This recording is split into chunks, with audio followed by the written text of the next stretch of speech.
Okay? So, bakit kailangan virgin until marriage ang babae? Pero ang lalaki, stud pag maraming pares.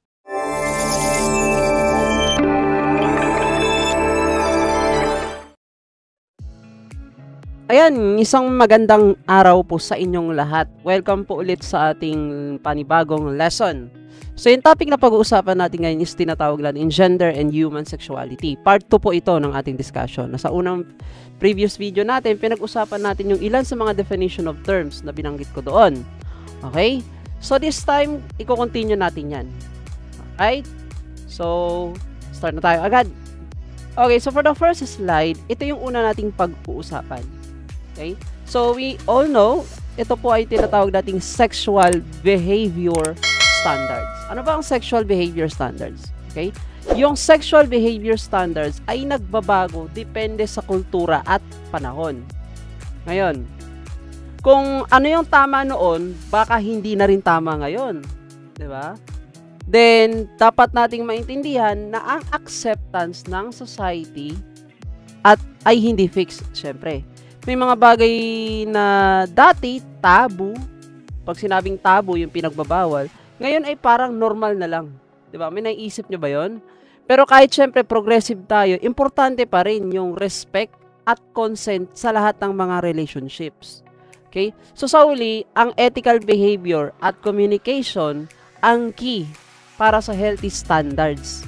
Okay? So ngayon may malalaman ninyo yung mga iba't ibang standards when it comes to sexual behavior. So, i-discuss natin yan isa-isa. Okay? Sige. Ayan. Ito yung una natin. Double standards of morality. Ano ngayon itong double standards of morality? So, when you say double standards of morality, no, ito yung kumbaga, ang double standards ng morality is yung malinaw sa ating lipunan. Kumbaga, laging mas malaki ang freedom ng lalaki kesa sa babae pagdating sa relationships, sa fashion, sa career, at saka sa choices. Sa tingin nyo, totoo kaya yun? Sige nga, paki-comment nga dyan. Sa tingin nyo kung totoo kaya yun? Totoo bang mas marami ang freedom ng lalaki when it comes sa relationships?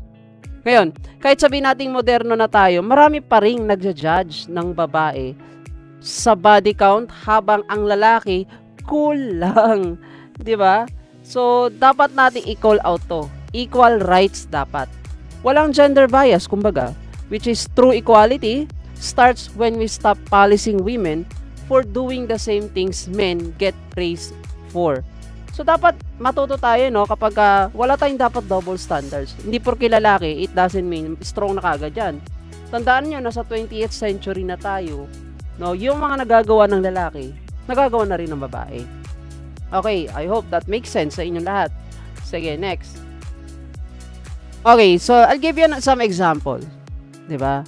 Ngayon, so dito no, boys and men are permitted to stay out more and up, okay, and up more and up to a later time than them girls and women. So dito no, halatang halata ang double standards pagdating sa mga lalaki at babae. Bakit? Kasi yung lalaki, cool. Kapag maraming niligawan, di ba, napakaangas naman nun, ang pogi mo naman nun sobra. Pero pag babae, di ba, ang tawag kaga doon is immoral women. Ayokong banggitin yung salitang M kasi baka maano tayo. Pero ang tawag, i-word na lang natin to as immoral women or woman. Di ba? So yun agad ang tawag sa babae kapag maraming lalaki nakasama, di ba? Or maraming nanliligaw sa kanya. Pero pati sa curfew, mas lenient sa mga boys. Okay? Pag sinabing lenient, medyo maluwag na kaunti. So, dito na dapat pantay-pantay ang treatment. Kung may curfew sa lalaki, meron din dapat sa babae. Okay? So, kumbaga, kung okay lang sa lalaki mag-stay out late, dapat okay din daw dapat sa babae. So, agree ba kayo doon? Okay? Then, at kung mali ang salita, hindi ko kasi mabanggit yung term na to eh. 'Di ba? So, sabihin na nating masamang lalaki behavior. Okay, start kasi sa ng M, 'di ba? So, dapat parehong mali whether lalaki or babae ang gumawa. So, meaning to say, no, equality means equal rules, equal judgment. Okay? So, pasensya na kayo kung may meron ako mga term na hindi ko pwedeng banggitin dito. Okay? So, medyo sensitive kasi yun. Okay. Sige, next. So, another example. Women are expected women are expected to remain virginal until they marry. So, ano kayang ibig sabihin niya, no? So, ito lang nakakainis dito kasi nakakainis yung double standards pagdating sa virginity, pag pinag-uusapan yung virginity. Bakit? Kasi, okay lang sa lalaki magkaroon ng experience, pero, required pure ang babae. May ganun ba tayong standard sa lipunan natin ngayon? Siguro oo, nung unang panahon. Diba? But, disclaimer lang, I'm not saying na yung mali na rin to yung sinabi dito, di ba? So, meron kasi tayong kanya-kanyang perception pagdating sa virginity. Pero, dito sa lesson na to, no, parehong kasalanan ang adultery. Parehong kasalanan ng adultery, pero mas harsh ang punishment sa babae. So, dapat pantay ang standards. Kung ang lalaki pwedeng mag-explore, dapat ang babae rin. Okay? Sige. Siyempre, at kung mali ang cheating, dapat pareho ang consequences regardless of gender. True equality means walang bias rules when it comes to relationships, sexuality. Di ba? Sabi dito rin kasi, women are socially judged. Women are socially judged, legally penalized for adultery. So, kung meron din sa babae, dapat meron din daw sa lalaki. Okay, yan yung pinupunto na example na yan. Sige, next. Okay, another example. So, nasa 2024 na tayo. So, grabe lang to kasi ang lala pa rin ng double standard sa society natin. Hindi naman yan nawawala eh. So, pagdating sa sex at relationships. Okay? So, bakit kailangan virgin until marriage ang babae? Pero ang lalaki, stud. Pag maraming pares. Diba? So, parehong tao lang naman tayo. Meaning to say, yung adultery, bakit mas mabigat ang parusa sa babae? So, dapat pantay-pantay ang treatment. Kung okay lang sa lalaki, dapat okay din sa babae. Kung mali, dapat parehong consequences, di ba? So, I think it's about time to break these outdated norms. Okay, so meron din dito, no, sinasabing men who stay at home to do the household chores instead of having jobs to earn money for the family are considered as under the saya. So, totoo ba yun? Kapag ang lalaki nasa loob lang ng bahay, considered under the saya na agad? Hindi rin natin masabi yan. Kasi, mahirap ang gawain sa loob ng bahay. Hindi nyo masasabing under the saya yan. Okay? Meron pa isa dito. Men showing weakness are considered girly. So, may mga lalaki na talagang lalaki, pero kung gumalaw, girly. So, it doesn't mean siya ay gay.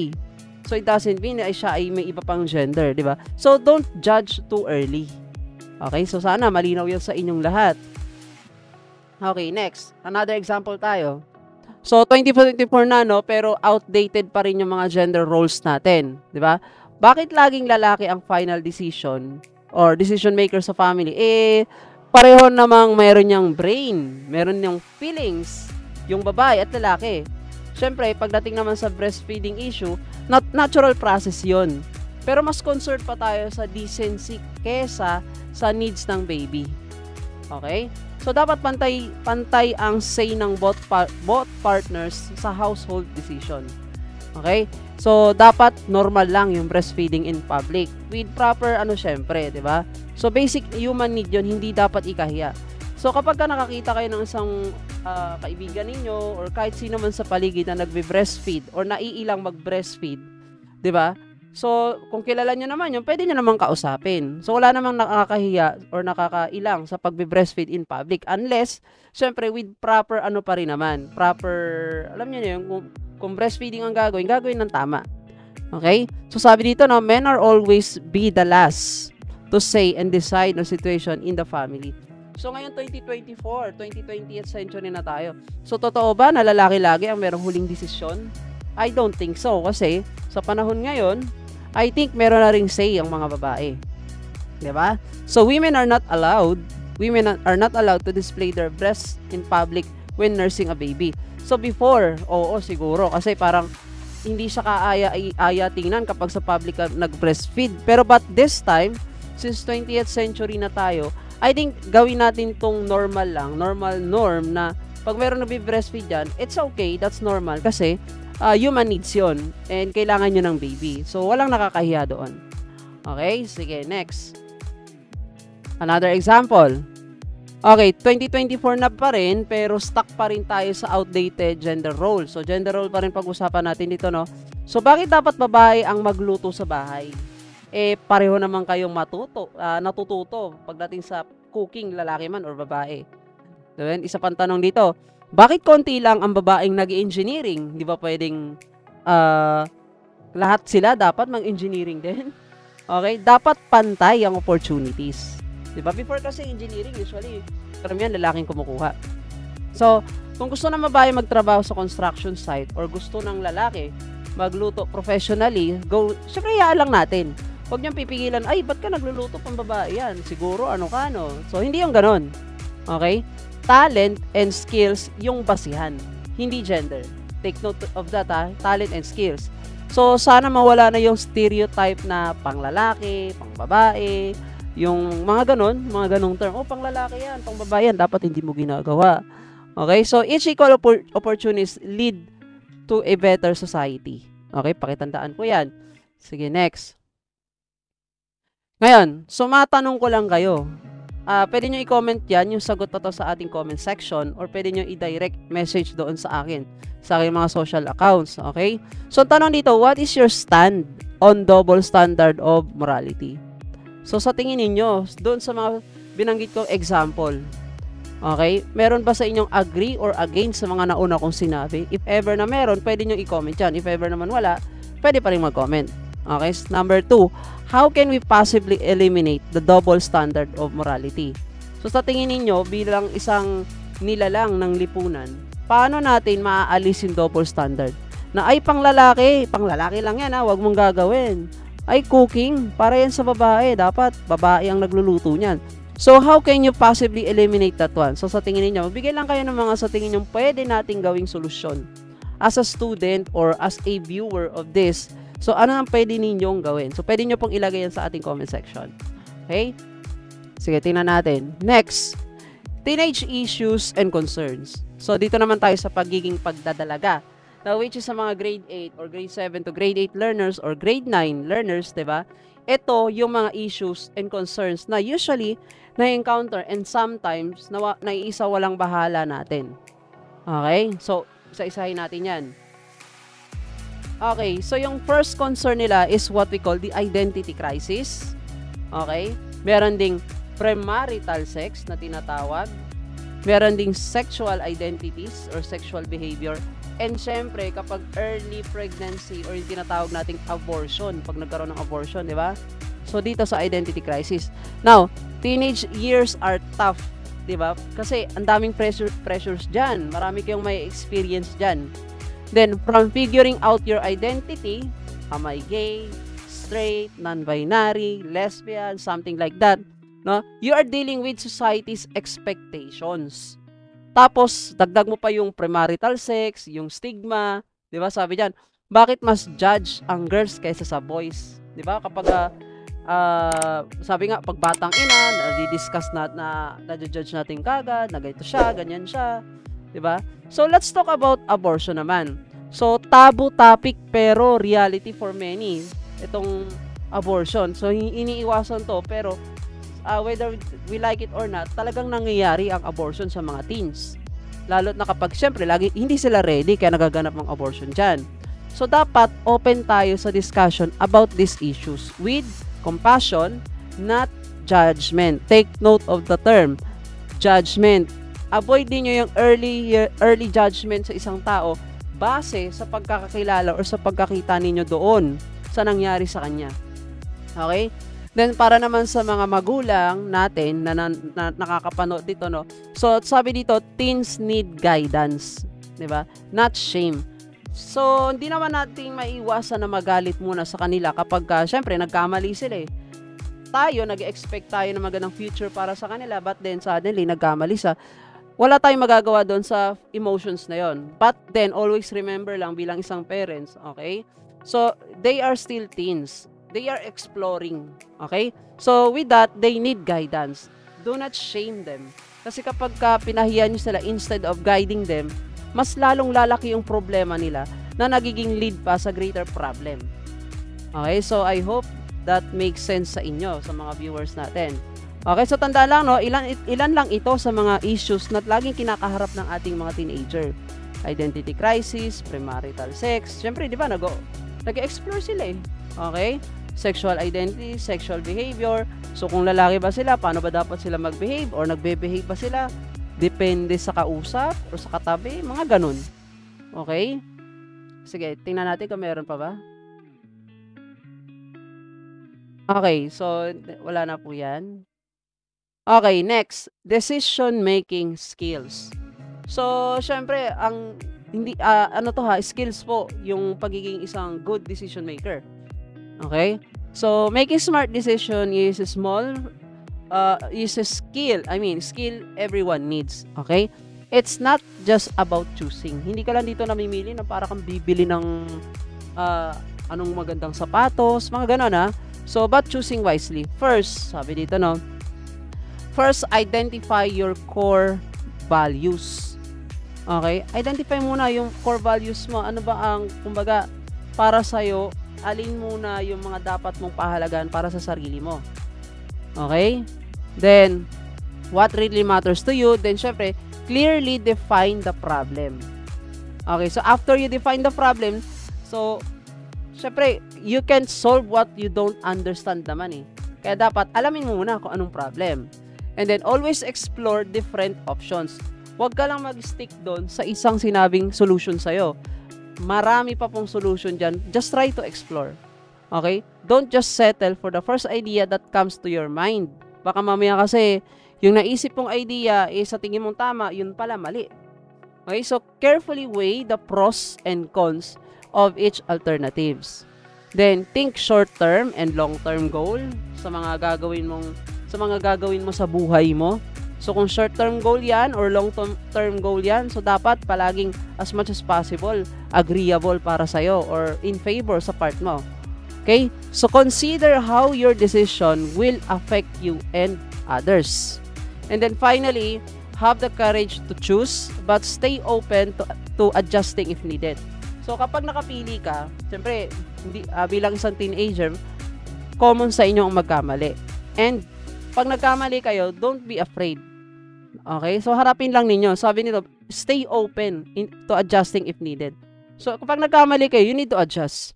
Kailangan kayong ayusin.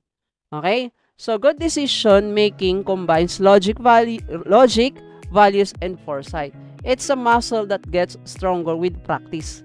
Diba? So, kapag na-practice kayo, nasanay kayo mag-decide ng maayos, ng mabilis, maayos, at tama, so parang muscle, ordinary muscle, or reflex nyo na lang to.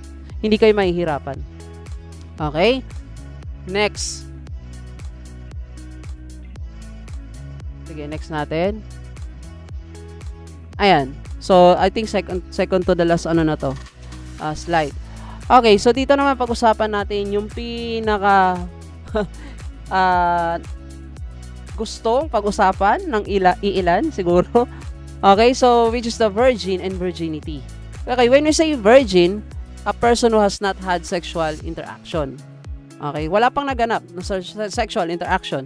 Pag sinabi natin virginity, clean, spotless, never been having experience of any sexual intercourse. Okay? Ngayon, so virginity remains a loaded concept in our society. Ayan, so often wrapped in outdated notions of purity and honor. Kumbaga kasi sa babae, kapag hindi na virgin daw ang isang babae, parang ang tingin ng ilang lalaki or ng lipunan doon sa babae is parang pabaya, hindi marunong mag-alaga sa sarili, ganun kaagad ginajudge, diba? So the definition itself reveals a double standard. Okay? Why is someone clean? Just because they haven't had sex or because of their perspective lang or sa perception lang nila? Diba? So for women, especially virginity becomes a measure of value while men face different expectations. So ilan sa mga teenager dito kapag meron ka relasyon, diba? Hindi naman maiiwasan sa mga to kung minsan may mga tinatanong kayo dyan about sa virgin or virginity. Okay? So, virginity becomes a measure of value. So, kapag virgin ka, so, yung ilan dyan, matutuwa. Yung iba naman, kapag hindi ka na virgin, may matutuwa. Diba? So, I hope nagigets nyo kung anong gusto kong sabihin. Ang hirap lang niya ibanggit dito eh. Okay? So, we need to challenge these archaic views. A person's character isn't defined by their sexual history, Mapa-virgin man yan or hindi, okay? It doesn't mean na kaya nyo nang i-define yung buong pagkatao at buong buhay ng isang tao na yon. Okay? Or ng isang babae na yon. True maturity means respecting personal choices without judgment. Yan. So, nabanggit na naman ang judgment. So, if ever may mga kilala kayong babae, kaibigan ninyo, na nabanggit yung about sa virginity, do not judge them. Okay? So, let's move na lang beyond these limiting labels and focus on more meaningful measures of a person's worth. Okay? Doon na lang kayo, kumbaga, mag-focus na lang kayo. Just let it be na lang kung siya man virgin or hindi. Just focus na lang doon sa person's worth, sa halaga ng isang tao na yun sa buhay mo. Diba? Huwag mo nang tingnan yun, yung history niya na yun. Okay? Kasi wala ka naman ang magagawa doon kung siya man ay virgin or hindi na. Okay, what you can do is, of course, pahalagahan na lang yung, what you call this, yung worth ng isang tao na yan. Okay? Sige, I hope that makes sense. Sige, next. Okay, staying virgin until marriage keeps you. Ayan. So, ang pagiging virgin until marriage may benefits, syempre. Pero hindi dapat one size fits all. Pag sinabing one size fits all, kumbaga, grande na kagad yung premyo na pwede mo makuhang ano doon. Diba? So, emotionally, sinasabi nitong safe ka from heartbreak at guilt. Agree ba kayo dyan kapag virgin ka until marriage? Agree ba yun? So, pero syempre, hindi naman guaranteed ito. Bakit virginity ang basehan ng worth mo? Okay? So, socially, mas free ka raw makipag-connect sa ibang tao, pero bakit parang restriction pa rin yung dating? So, physically, oo, safe ka from STDs. Pag sinabing STDs, sexually transmitted diseases, at saka unwanted pregnancies, pero dapat educated pa rin kahit abstinent ka. Okay? Pag sinabing abstinent ka, kumbaga parang kung isipin, parang wala kang alam sa mga bagay na sexual intercourse, mga ganon. Okay? So, pero dapat, alam mo, you are well educated. Kapag dumating na yung tamang panahon, na kailangan mo nang gawin yung bagay na yon. Okay? Ngayon, tandaan lang, no, virginity doesn't make you cleaner or better. Okay? Hindi porke virgin ka nung nakuha mo yung, nung naging kayo hanggang sa ikasal kayo, it doesn't actually define you as a better person. Baka mamaya kasi may mga virgin person dyan na nanatiling virgin, baka dahil masamang ugali nila at walang gustong manligaw or pumartner sa kanila, kaya sila nanatiling virgin. Pwedeng ganon, di ba? So, always check nyo na lang, di ba? What matters is making informed, respectful choices for your body and values. Walang masama kung ito yung decision mo, pero hindi rin dapat natin ipilit ito sa lahat. Okay? So, wala naman tayong magagawa doon. You cannot control other people. Di ba? Just be true and identify lang yung worth mo and let the people appreciate your own worth. Huwag mo silang diktahan kasi, kaya nga nasabi ko, hindi mo sila pwedeng kontrolin. Okay? Sige, next. Second to the last slide na to. So, how does one stay virgin? So, ito lang, no? Paano ba maging virgin for a long period of time? Sabi dito, no? Staying virgin until marriage is personal choice. Yan. It's a personal choice, not a choice by your parents, choice ng kaibigan mo, ng boyfriend mo. It's a personal choice. Okay? That requires clarity and commitment. Now, first, know yourself. 'Di ba? Know your attitudes and standards. Okay? Define your non-negotiable boundaries. Non-negotiable, ibig sabihin, yung talagang boundaries mo, non-negotiable. Pag ayaw nila sa'yo dahil sa ano mo na yan, attitude mo na yan, wala na tayong magagawa doon. Diba? Let them learn na ito ako, you need to accept. Parang ganon. Okay? Value this decision not just for tradition. Okay? So, your virginity is for your own good and your future spouse. Yan. Then, sabi dito, no, your principle, not just society's expectations. Act on it, surround yourself with supportive people, avoid compromising situations, and stand firm without judging others' choices. Okay? Then, syempre, choose friends with high standards. Huwag kayong pipili ng basta-basta kaibigan lang na instead na mapalagay kayo sa matayos na sitwasyon, ipapahamak pa kayo, i-judge pa kayo lalo. Tandaan niyo, matuto kayong mamili, lalo na sa mga usaping ganito. Okay, sa usaping sexual, usaping virginity, so mamili kayo ng maigi kung kanino man tao or kaibigan itong i-open. And sabi dito, no, stay away from dangers and temptations. So if you feel na maaaring magkaroon ng ganung situations sa buhay mo, so as much as possible, lumayo ka na kaagad. Okay? So it's not about being malinis or marumi. It's about respecting your own body and future. Pero remember lang, no, virginity doesn't make you superior. Hindi porke naging virgin ka until marriage, lamang ka na sa lahat, di ba? So true integrity is about consistency and values, not just sexual history. So don't be proud na, oy, virgin ako nung ikinasal ako. Wag ganon. Tanong mo ang asawa mo, baka mamaya may iba pang ano yan. Di ba? Or yun, mga ganon. Ganon lang siguro. Okay, sige, next. Yan na natin kung meron pa. Okay, so once again, no, you may comment this, your answer to our comment section. So what do you think is the importance of learning gender and human sexuality? Ano bang halaga nito sa atin? Bilang isang tao, isang lalaki, isang babae, bilang estudyante. Okay? So, most especially na, lalo na sa mga current learners or student ko ngayong taon na to. Okay? So, re-require ko kayo na ibigay yung sagot nyo rito. Pwede nyo ilagay sa comment section or i-direct message nyo sa akin. Okay? So, ang tanong lang naman dyan, no? What is the importance of learning gender and human sexuality as a learner para sa inyo? Okay? So, I hope may natutunan kayo kahit papaano dito sa lesson natin about sa gender and human sexuality. So, by the way, no, don't forget to subscribe kung nagustuhan nyo yung lesson na to, yung topic natin ngayon. At syempre, pwede nyo na rin i-follow and i-like yung mga ilan ko pang social media channel. And syempre, you may visit our website, brightmindph.com. Meron kayong mga makikitang tutorial dyan, mga lessons, mga announcements, syempre, and iba pa na pwede nyo magamit. Meron din mga downloadable files dyan na pwede nyo magagamit. Okay? So, once again, thank you so much for listening. Bye-bye.